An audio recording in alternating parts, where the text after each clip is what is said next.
On one side of Miami, you have the ocean and all the beautiful beaches that come with it. But on the other side, you have the Everglades, a large swamp which is home to tons of unique creatures and plants. So we sent Denver7's Russell Haythorne to check it out in true Florida style.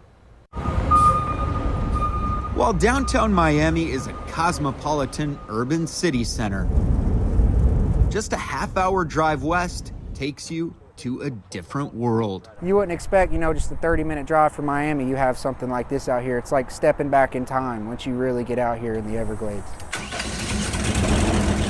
Captain Daniel Allen with AIRBOAT in Everglades offers tours of one of the most scenic and wondrous places in America, if not the world. We offer a private, up-close, intimate encounter with these animals, and they're all 100% wild animals. We don't keep anything in cages. These aren't alligators that were raised on farms. These are all wild animals, and we go get up close and personal with them. And it's not long. This is called an alligator hole. Before we get up close and personal with this girl. That's the mama right there. So that's an alligator that we've nicknamed Allie.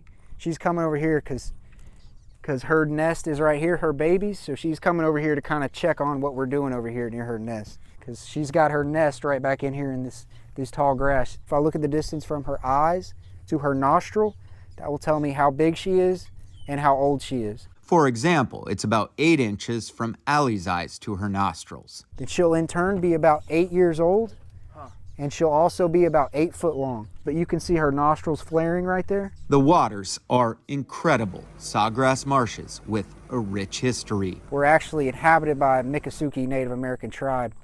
They were originally part of the Seminole tribe, and they split. In the Miccosukee Native language, they called this Pei-ha-oak, which in English translates into grassy water or river of grass. A 4,300 square mile, slow-moving river of fresh water from north to South Florida that attracts tens of thousands of tourists a year. This is our first time down here in the Everglades. We thought it'd be pretty fun. If you fall over out here, you stand up, because that's how deep the water is right there. And that's why we have to use these boats to get around, because the water is really shallow.